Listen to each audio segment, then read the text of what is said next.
Je me permets de vous demander donc ce qu'il en est de la politique d'Areva vis-à-vis du Moyen-Orient et en particulier de l'Arabie Saoudite, en regard d'abord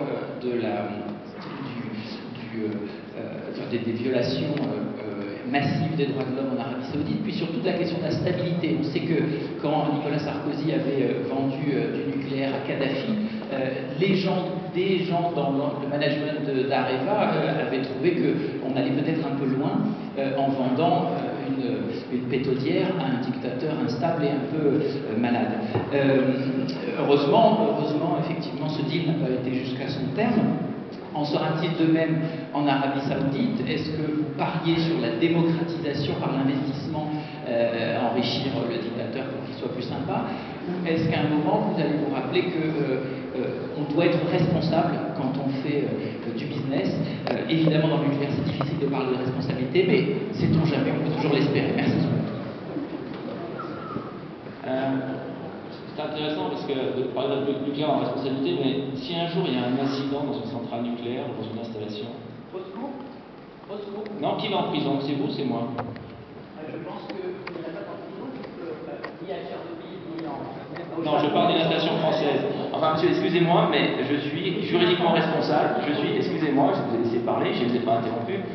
Il y a d'autres personnes autour de cette table qui sont exploitants nucléaires et qui sont juridiquement responsables devant le juge des attaques que vous pouvez ou d'autres faire, et en particulier en temps d'incident, et qui prennent cette responsabilité extrêmement au sérieux.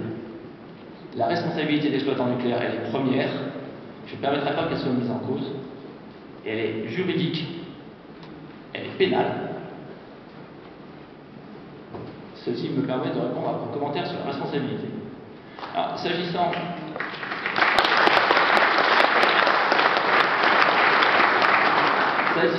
vous avez utilisé certains mots, autres mots, sur quelle est la politique d'Areva. Areva, ce n'est pas politique.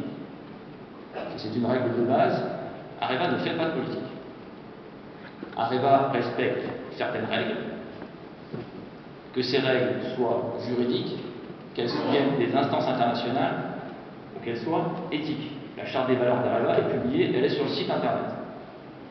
C'est ce que nous respectons. Au titre, d'ailleurs, de cette charte, une des premières valeurs est de respecter le client. Je le rappelle, elle est fondamentale, elle est aussi vis-à-vis de nos salariés. Nous ne faisons pas de politique. Nous regardons les règles, respectons les règles et faisons en sorte, en tant que d'une part exploitant, d'autre part fournisseur d'installations nucléaires que nous n'exploitons pas, mais nous avons la responsabilité de fabricant. Là aussi, il y a une responsabilité juridique en fonction des décrets et lois applicables. Donc, cette responsabilité, nous l'assumons lorsque les pays respectent les règles, lorsque les pays respectent les conventions internationales. Ce n'est pas à Areva de faire de politique. In fine, d'ailleurs, je rappelle que Areva est une entreprise publique, qu'elle a un actionnaire, un conseil de surveillance.